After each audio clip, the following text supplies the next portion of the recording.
You're not just afraid of failing. You're afraid of discovering you could be so much more than you've had the courage to admit. Because failing still gives you an excuse.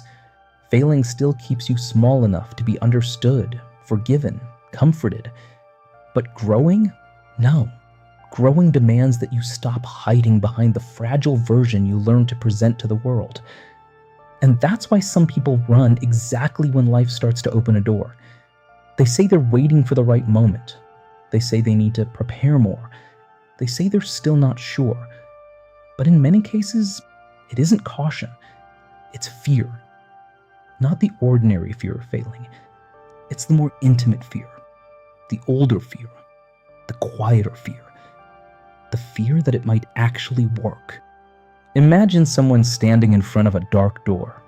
She knows she has to open it, but she doesn't know if she's ready to face what's on the other side. And the strangest part? On the other side, there's no monster. There's no clear threat. There's only a version of herself that she's spent her whole life avoiding. A firmer version. A truer version.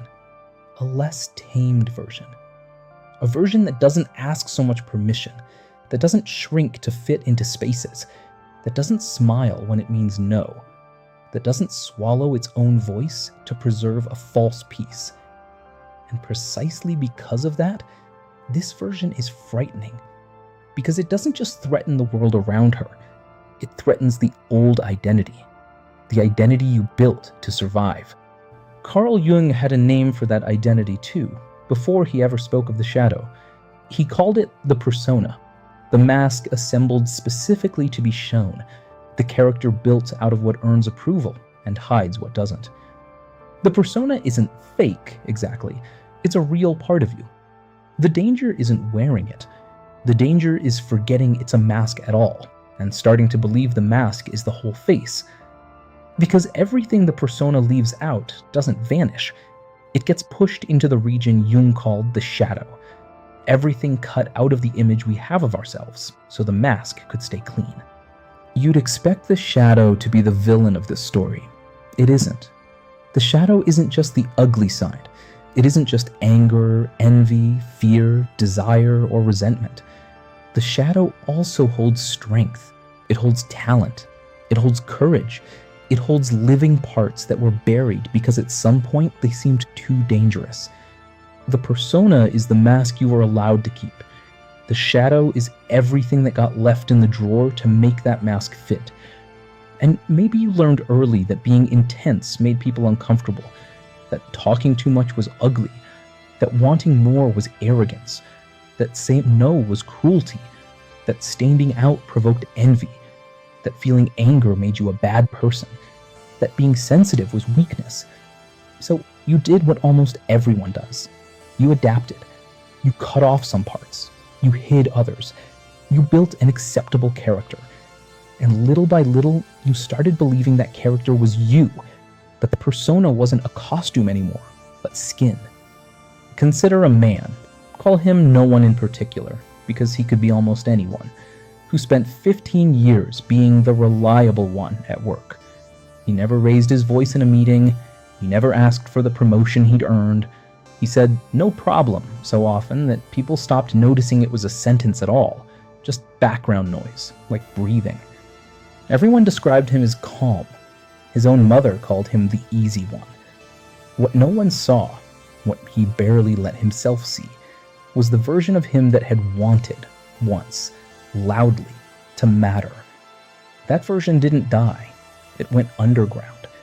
And 15 years later, it showed up as a strange, low-grade exhaustion he couldn't explain to his doctor, and as a temper that flared, disproportionate and confusing, over dishes left in the sink. Nothing that gets denied disappears. What you don't live consciously starts living underneath. What you don't own starts acting without asking permission. What you bury doesn't die. It just learns to move in the dark. That's why some people say they want freedom, but sabotage every chance to be free. They say they want love, but panic when someone truly gets close. They say they want to grow, but pull back the moment life demands they stand up straight. Not because they're weak, but because part of them still believes staying small is safer than becoming whole. That's one of the cruelest tricks the shadow plays. It disguises itself as common sense. It doesn't show up saying, give up.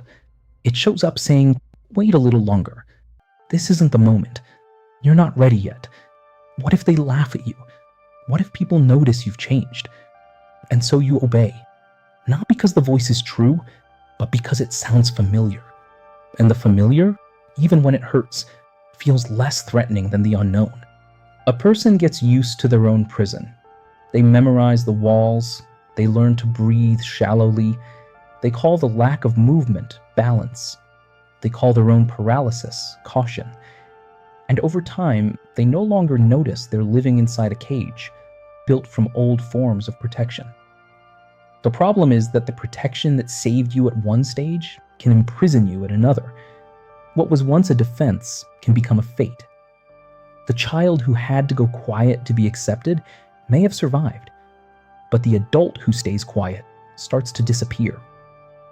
The child who had to please to receive love may have found a strategy, but the adult who lives to please loses the outline of their own soul.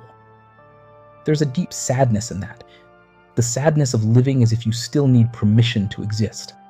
Jung said that what we don't make conscious ends up directing our lives, and we call that fate. That sentence carries weight because it takes away a comfortable excuse. It shows that much of what we call bad luck, or blockage, or personality can be parts of ourselves operating in the dark. You think you chose not to try, but it might have been your shame choosing for you. You think you chose not to expose yourself, but it might have been the old fear of rejection gripping your throat. And this is where the real discomfort begins, because looking at the shadow isn't just noticing flaws, it's noticing participation. It's seeing where you yourself feed what you claim to hate, or you keep repeating the scene you swore you'd overcome, or you protect the pain, because without it, you wouldn't know who you are anymore.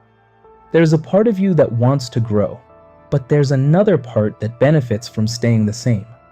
Because every act of liberation demands something. It demands a mask. It demands an approval. It demands a story you've been telling about yourself for too long. That's why so many people prefer to suffer in a familiar way rather than truly change. Truly changing isn't swapping habits for a few days. It's not watching deep videos and continuing to live the same way. Changing means losing the old shape. It means letting a version of yourself die, a version that, even limited, still felt safe, and few people are willing to go through that grief. They want a new life without abandoning the old self. They want freedom without confrontation. They want to become whole without facing the parts that were hidden. But the shadow doesn't negotiate with illusions. It waits. It shows up in the moments you lose control, in disproportionate irritation, in envy you try to disguise, in the exhaustion that appears exactly when you need to act, in the urge to disappear right when it's time to take a stand, in the discomfort you feel around someone who does exactly what you don't allow yourself to do. Sometimes the person who irritates you the most is simply living out a part of yourself that you buried. Jung had a name for this mechanism too: projection. The mind's habit of taking what it can't stand to own and hanging it on someone else instead, so it can be judged out there instead of felt in here. Someone speaks with firmness and you call it arrogance. Someone puts themselves first and you call it selfishness. But it isn't always moral judgment. Sometimes it's pain, not judgment. Pain. The pain of seeing outside yourself a freedom you still haven't had the courage to claim. Projection doesn't only work in the direction of disgust, it works in the direction of admiration too. Same mechanism, different direction. The shadow also reveals itself through fascination. What you admire too much may be carrying a clue. The courage you secretly envy, the steady voice that seems impossible for you, the discipline of someone who honors their own life. None of it would move you so much if it didn't touch something that already exists inside you. Your admiration can be a map. So can your discomfort. Both point to inner doors. But opening those doors takes humility. because you'll find parts that don't match the image you built. You'll find anger where you claimed there was only kindness. You'll find fear where you claimed there was calm. And if you look closer, you'll also find a strength that you spent years calling dangerous. That's the most important reversal in this whole video. Not everything you repressed was bad. Often, you repressed exactly what could have set you free. You called your intensity a problem. You called your ambition guilt. You called your will to live selfishness. And then you wondered why you felt divided. But how can anyone feel whole while spending a lifetime amputating parts of themselves just to be accepted? There's a silent violence in trying only to be pleasant. A whole life spent trying not to bother anyone can end in a kind of slow death. The person keeps functioning, but something inside them starts losing temperature. It isn't a lack of capacity, it's a lack of permission. It's a lack of courage to say, I am that too. I want more too. I can shine too.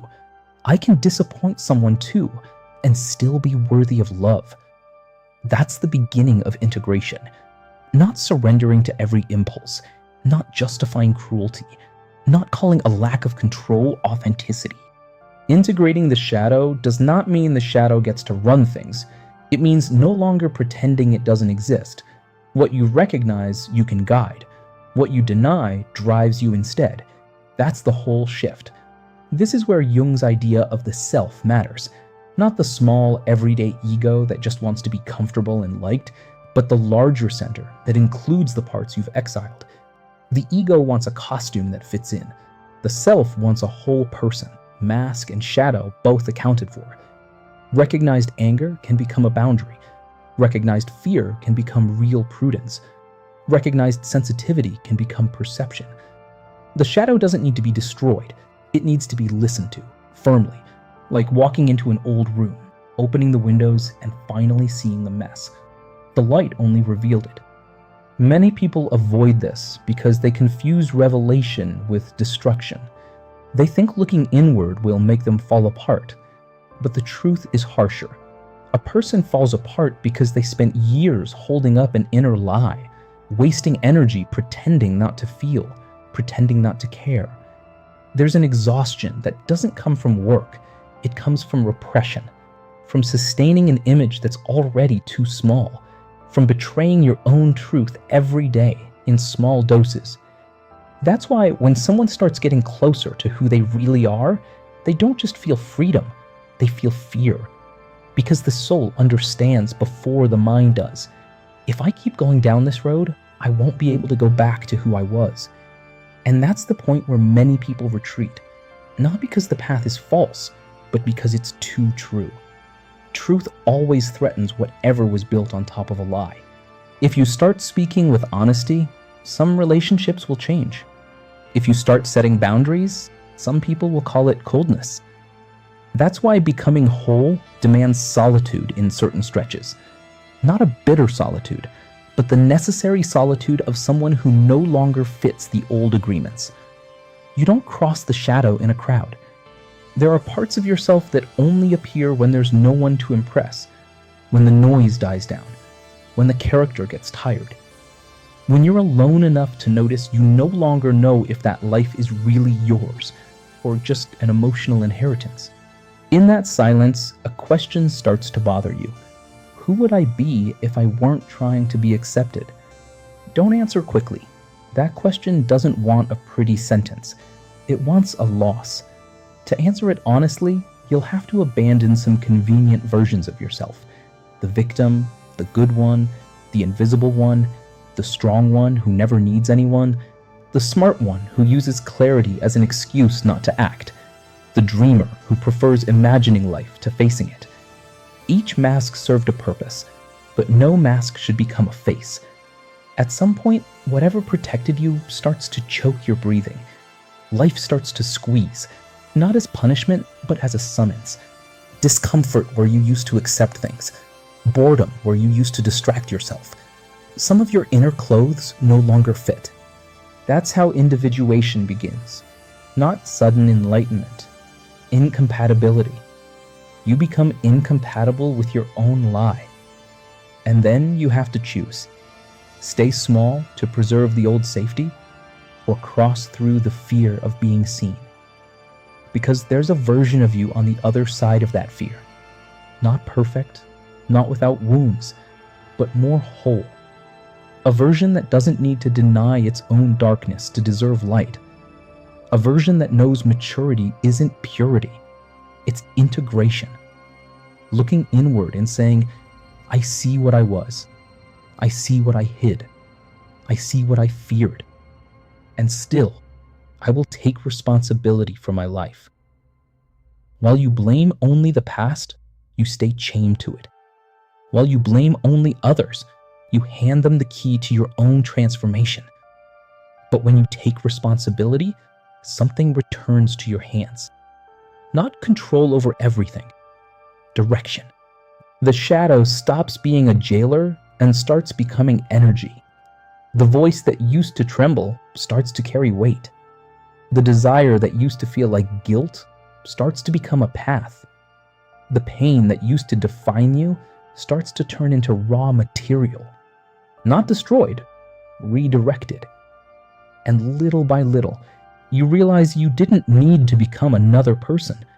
You needed to stop running from the person who was already trying to be born. That birth isn't comfortable. No birth is.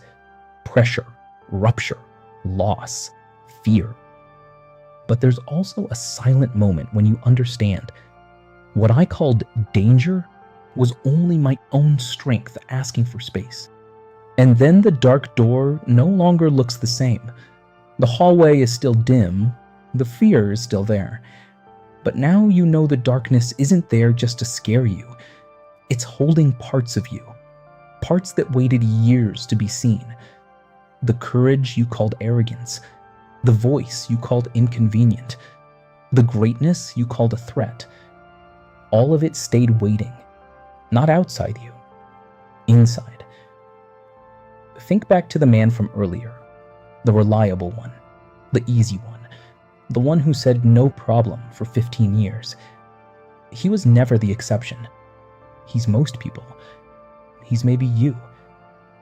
And somewhere in that low-grade exhaustion, that temper over nothing, was a door he'd been walking past for over a decade without ever once trying the handle. When you finally do try it, you realize the shadow never wanted to destroy your life. It wanted to give back what you abandoned to survive.